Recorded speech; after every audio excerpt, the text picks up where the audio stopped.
It's 3 minutes to 10 o'clock. Good morning. Listen, if you've just tuned in, we're talking about a very, very interesting topic. We're talking about living consciously. We're talking about conscious coaching. I have Louise Mowbray in the studio. She is an international coach and speaker, an ICF qualified coach, qualified consciousness coach, and also she works with personal brands. So Louise, just before the break, we spoke about change. I mean, you spoke about the 1 degree. You said as you take that first step, the change has begun. But what is it? And you mentioned that comfort zone, and that actually comfort zones are not a good place to be.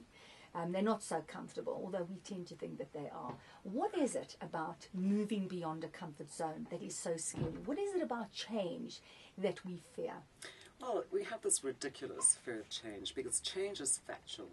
Change has occurred, or it will occur, or it may occur, or we suspect that it has occurred. Mm-hmm. So ultimately, change is factual. Mm-hmm. We should never fear change. Change is, it's there. The big issue that we have is going from change to transformation, because we've got this thing called transition in the middle. Mm-hmm. So what tends to happen is, let's imagine for a moment that we decide that we want to change something in our lives. And a lot of people will come at things from endless positive affirmations and, as if it's going to produce the change that we want. Mm-hmm. What we have to do is to put one foot in front of the other, in teeny tiny small steps. And once we've gained the confidence with that first element of change, we then have that as a lockdown. It's clunk, part of us, we know we can do this, Mm-hmm. that step. Mm-hmm. And we then push it by another 20%, and we take the next step. So the way that coaching is layered, or facilitation is layered, are very small steps reliant on somebody actually taking that on board and shifting their being so that they're capable of then taking the next step. So when I spoke about comfort zones being the most uncomfortable place you could possibly be, what I mean by that is that our lives are designed, our communities, our planet, to evolve, to go forward. Mm. And when we don't use that energy to make the changes that we need to, and we all know exactly what we need to do, I think if I had to write a diet book, I'd be the wealthiest woman on the planet. We all know in theory what we need to do. We do. We talk about it all the time. Non-stop, endlessly. Mm. And so with that energy, that evolutionary energy, that human energy that demands that we keep evolving and keep moving forward, if it's got nowhere to go, if it can't actually move into, the energy can't move into the change to help us to get there, it just comes flying back and hits on what is in our lives already, mm-hmm. which is the most awful thing to happen. Mm-hmm. So the same problems keep occurring, right. The same conversations, right. The same arguments, same people, challenges. Same As when people are challenges turning around and saying, up. Why does this keep happening to me? It's almost happening. Like I become a victim. Why yes. me all the time? Absolutely. And it's because we're not taking that very powerful positive energy that exists as our life force, the most powerful energy that we have, to make those small changes one step at a time. I'm sure people listening now are asking the question, but how do we know when to make the change? How do we know when to take that step? And how do we know that it's the right step that we're taking? Because there's an unknown. Yes, I agree with you. And if we all knew the right and the how and the why and the what, life would be perfect. We'd be sitting in our comfort zones. We wouldn't have life policies. We wouldn't have the expensive medical aids we have. Absolutely. Mm. So the key thing is to form an idea of what it is that you think that you want. And only through exploring, and I always talk about living life with two different really important essences. One is your context. So you wake up in the morning and you have an argument with your husband or your wife. The kids forget their school kit and you've got to rush back and pick up the swimming costumes, and everything seems to go wrong. Those days when nothing seems to go right. Yes. Okay. And then we've got those beautiful days where you sail through the traffic and a check arrives in the post with money that you forgot that you'd lend somebody. You get a great phone that doesn't call. happen often enough. But no one works in checks anymore. That surprise deposit in your account. What we're trying to do is, and what we're achieving through being more mindful on a day-to-day basis, is that we are looking to play in the area of providence, where those good days happen much more often than the not-so-good days. And at any moment in the not-so-good days, one should stop and say to oneself, why is this energy moving? It keeps coming back in on me. Why is there such a struggle today? Yes. Why does it feel like one challenge after another? Yeah. So I've got this wonderful life force energy. Perhaps I'm not giving it license to go anywhere useful. Perhaps I'm actually prohibiting it from going in the right direction, and it's just coming back to play in my life, play out the same problems, the same issues, the same arguments, again and again and again. So if you feel that that's happening in your life, then a little bit of courage. Take the first teeny tiny step forward in the direction that you know that you need to go. And if that doesn't work, then it's a bit like flying an aircraft. You know, just adjust it slightly and try something else.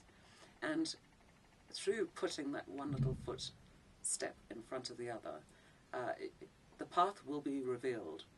And as I say, if I wrote a diet book, or in fact I could predict the future, I'd be a very wealthy woman. Louise, people talk about goals, setting goals, very important. They say that you should have an idea of where you are going. Because if you don't have an idea, you're going to wander around aimlessly. If you're not specific about this is where I want to be, this is what I want in this lifetime, it's never going to happen. So how does that merge, if it merges at all, with what you are saying? Because you are saying take that step, even though you're not sure where you're going. Are you saying that you still do need to have a bigger picture? How does it work? Okay, so I don't like to talk about goals. Goals are words that came up in our school days, and none of us ever quite had to write lists of them and 5-year plans and all the things That's a lot of hard we've done work. through. Yeah, I like to talk about purpose. Okay. And there is some incredible research to show, done by MIT and various other universities around the world, to show what truly motivates us as human beings. And there are 3 key things to the findings, all of this global research. Number 1 is purpose. We need to know what it is, what our purpose is, what is driving us, what are we looking for? That is the question, though. That is isn't the question. And then, unless we go into curiosity mode, how are we going to discover that? But I'll get to curiosity and passion in a minute, because they're really important contexts. Just in terms of research, what we found, purpose is a driving motive.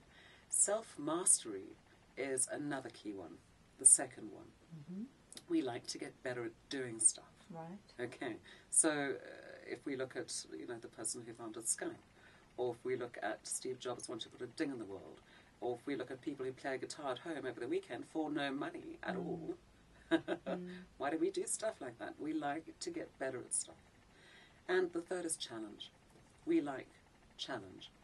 And we actually like to be able to drive ourselves. We like to be self-driven. So ultimately, when it comes to looking at goals, a lot of people write out very fancy goals at the beginning of the new year. I know we're coming into New Year's resolutions and all of that type of stuff. Ultimately, the key question is, what is my purpose? And does this goal fit within my purpose? Am I going to get better at doing stuff through this goal? And is it going to challenge me in a way that I'd like to be challenged? So I mentioned curiosity and passion. And one of the key things that we always look at on our day-to-day lives is, what is the context that we come at things from? So if my context is, I've just had a horrible argument and a this and a blah, and I walk into another environment, I'm bringing that context with me. I'm setting the pace for what's going to happen in that environment. If I can stop for a moment and ask myself, what context do I want for this new meeting, this tea party, this drinks with friends or dinner or what have you, and I'm not bringing the context of the argument with me, I'm suddenly creating a whole new experience for myself. So, just to pause, you're becoming consciously aware of your state. Yes. And that's where the consciousness comes in. Absolutely. Okay. Absolutely. Sorry, please carry on. No, Okay. not to worry. And of course there are lots of amazing tools and processes. I'm not not that keen on that word, Okay. experiences that we use in order to help somebody to take those step-by-step baby steps to raising awareness and having it being part of you. You know, many, many years ago, in fact, no, very few years ago, because I'm terribly young. Just the other day, in fact. Just the other day.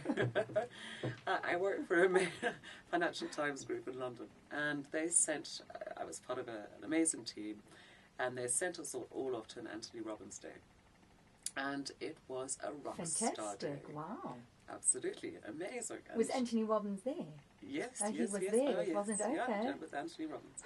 And we all walked out of that flying, motivation high, flying. And it lasted a month. And I realised I then heard Deepak Chopra speak in the Middle East some years later, and Paul McKenna. And I realised there was a big difference between lifting people up motivationally and carrying them, or giving them something that's a lockdown for them to take away. Right.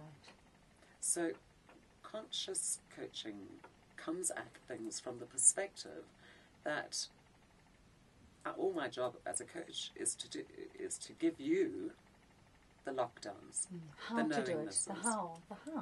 Is And it the how? it's the realization to help you to alter your being that drives the doing. But it sounds like that with the goals and with the other way of doing it, it seems to be so much easier because it's Yeah. almost like black and white and you can take a piece of paper and you can fill it in and move on. But it sounds like with the conscious coaching, you really have to spend time. You've just said it, curiosity and passion. You actually have to think about these things.